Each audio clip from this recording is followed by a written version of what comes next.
Boa tarde, a paz do Senhor Jesus, Pastor Cláudio, Ministério Atos 2, aqui em Feira de Santana, Bahia.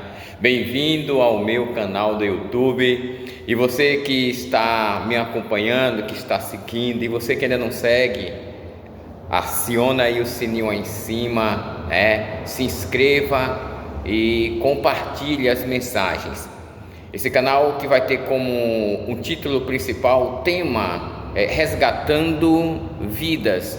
E hoje eu vou estar dando início a uma série sobre Lucas 15 e que você possa ser tocado pelo Espírito Santo de Deus e esta série possa te trazer o entendimento e abrir a visão espiritual. Talvez alguém que vai assistir esta mensagem possa ser tocado, eu creio, pelo Espírito Santo de Deus.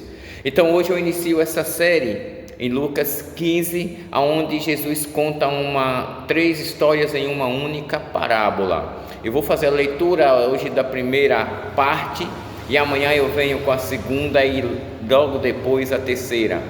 Lucas 15, no seu capítulo, versículo de número 1 em diante, diz para mim e para você: chegavam-se a ele todos os cobradores de impostos e pecadores para o ouvir. Os fariseus e os mestres da lei, porém, murmuravam: este recebe pecadores e come com eles. Então Jesus lhes propôs esta parábola: que homem dentre vós, tendo 100 ovelhas e perdendo uma delas, não deixa no deserto as 99 e não vai atrás da perdida até achá-la? E quando a encontra, coloca-a sobre os ombros, cheio de alegria, e vai para casa. Então chama os amigos e vizinhos e lhe diz: alegrai-vos comigo, achei a minha ovelha perdida. Digo-vos que do mesmo jeito haverá alegria no céu por um pecador que se arrepende, mais do que por 99 justos que não precisam de arrependimento. Amém? É uma história dentro de uma parábola. E aqui esta primeira história que Jesus conta, esta parábola aqui da ovelha perdida, ele tem 100, ele fala qual homem que tem 100 ovelhas. Mas ele está tratando desta maneira aqui por conta dos fariseus e mestres da lei, que estão ali fazendo o julgamento, porque Jesus se assenta com pecadores e ainda come com eles. Esses que se acham santos demais, esses que se acham entendidos demais, porque eles estudam de lei, eles explicam de lei, eles conhecem os preceitos da lei, mas eles não têm a graça, eles não entendem como é que verdadeiramente funciona o reino dos céus. Jesus vai ensiná-los aqui neste momento e ele vai falar acerca da ovelha que se perde. E a ovelha que se perde muitas das vezes, e o exemplo que eu trouxe ontem, quem me acompanha viu que eu fui resgatar um cachorro e o Senhor me instruiu enquanto eu estava levando ele de volta para casa nos braços, exatamente acerca daquela ovelha que se perde por fragilidade. Porque tem ovelhas que estão no rebanho, está no meio do rebanho, e por fragilidade, por uma distração, por ainda não estar totalmente firme na rocha que é Jesus, o mundo ainda consegue atraí-lo e acaba se desgarrando do rebanho, e nessa caminhada acaba se perdendo. Jesus deixa bem claro que há esse tipo de ovelha, e ele vai falar qual é o homem que, tendo 100 e uma das suas ovelhas se perdendo, ele não sai em busca dela. Eu quero dizer que existem pessoas que estão fragilizadas no meio em qual vive, está dentro da igreja, está até acompanhando, está seguindo, mas ainda existem algumas fragilidades. e essas pessoas, por um motivo ou por outra, acabam se perdendo nesta caminhada. Mas a função do pastor que entende, que observa o seu rebanho, ele não simplesmente ele poderia dizer: só foi uma que se perdeu, eu tenho 99 ainda.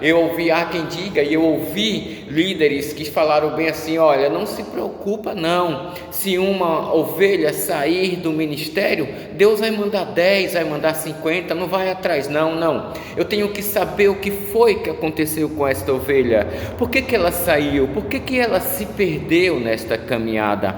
A função do pastor, o pastor de ovelhas, é conferir o seu rebanho, e conferindo, ele vai verificar se falta, e se tem falta, se aquelas estão ali, ele vai deixá-las guardadas e vai procurar saber. É o pastor que sai da sua casa e vai na casa daquele que está ferido, que está machucado, e às vezes, se o pastor não dá esta atenção, ela acaba de vez saindo da presença do Senhor, porque é necessário ter um acompanhamento mais próximo. Tem pessoas que ainda não estão preparadas o suficiente para andar sozinhas, e o pastor ele precisa estar ali orientando, guiando, mostrando o caminho. E a Bíblia diz para mim e para você: guia-me, Senhor, pelas veredas da justiça, por amor do teu nome. É o Senhor que vai nos guiar por estes caminhos, ele vai endireitando as nossas veredas. E o Senhor Jesus aqui vai dar um exemplo a respeito dos escribas e fariseus.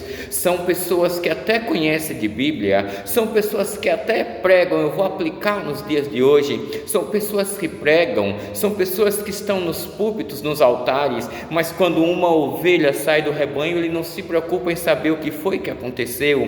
São pessoas que estão ali ministrando e têm uma boa eloquência, têm conhecimento bíblico, sabe de hebraico, sabe das traduções originais, aramaico, grego, mas a verdade é que ele simplesmente tem o conhecimento, mas ele ainda não tem verdadeiramente o amor de Jesus dentro do seu coração pelas ovelhas. Não é sobre ministrar a palavra, é sobre viver a palavra na sua essência. É necessário cuidar de pessoas, porque dentro de igreja é o local onde há pessoas feridas, é onde há pessoas doentes, e os líderes, os pastores precisam estar atentos às doenças e às feridas, e muitos acabam se perdendo por conta desses ferimentos. O pastor tem que ir buscar, deitar azeite e, se possível, carregar nos braços e levar para casa. Foi esse o exemplo que Jesus está dizendo: vocês estão fazendo julgamento, mas estas pessoas aqui, elas são dignas de arrependimento. Essas pessoas que se perderam, esses pecadores que eu me sento com eles, eu como com eles, porque eu estou instruindo a levá-los ao arrependimento, a mudar a sua prática. É isso que o mundo precisa, de pessoas que entendam que quem está lá fora, quem está fora da presença, você precisa fazer o diferencial, você precisa apresentar a Cristo, levar essas pessoas, não condenar como eles estavam condenando aqui, fazendo julgamento. Não condenar, julgar é permitido, mas julgar segundo a reta justiça de Deus. Não condenar, o problema é que muitos, caiu, pecou, problema dele, problema dela. Não, vai lá e conversa com teu irmão, alerta ele acerca do que aconteceu, ajuda a se levantar. Esta é a função do pastor, e em busca da ovelha perdida, porque alguns já estão mais fortes, alguns já estão mais consolidados, alguns já estão mais firmes na presença e já até conseguem andar sozinhos, mas existem aqueles que estão fragilizados e ainda estão com os olhos que são atraídos pelo mundo e acabam caindo e se desviando. Então isso aqui é a primeira etapa de uma série. Sabe o que esse Jesus mostra aqui? É que a graça, ela alcança a ovelha que se perde. Eu quero dizer, talvez você que está vendo este vídeo seja um tipo de ovelha que por um motivo ou por outro saiu do meio do rebanho, se distanciou do rebanho, se distanciou do meio da comunhão e está vivendo um pouco distante. Eu quero te dizer que a graça, ela ainda sai em busca de você, ela ainda vai ao teu encontro. E eu, este que aqui se encontra, falho e pecador, imperfeito, mas conhecedor da graça do Senhor. Se você está longe, se está afastado do rebanho, manda aí um comentário, me diz: pastor, eu não tenho forças para voltar, eu estou precisando de ajuda. Me fala onde é que você se encontra, quem sabe você não esteja próximo daqui, e nós vamos dar um jeito de ir até você, para poder te ajudar, para poder te mostrar que a graça, ela está em busca de você, ela te encontra e quer te levar de volta para o aprisco, para junto do rebanho. Nós vamos fazer esse trabalho de resgate, ir em busca de ovelhas que líderes deixaram de lado, que pastores não se preocuparam. Pastor não é para ficar dentro do templo, pastor é para ter coração de Cristo e ir em busca daqueles que se perderam. Então, coloca aí no comentário: eu preciso de ajuda, eu sou essa ovelha, eu me distanciei do rebanho e eu estou precisando de ajuda. Coloca aí de onde você é e nós vamos dar um jeito de ir em busca de você. Que Deus te abençoe, que esta mensagem tenha falado com você, e aguarde, amanhã nós iremos com a segunda parte. Essa aqui é a ovelha que se perdeu, saiu no caminho, mas a graça foi em encontro dela. Que Deus, em sua infinita misericórdia, te abençoe e te guarde, em nome de Jesus.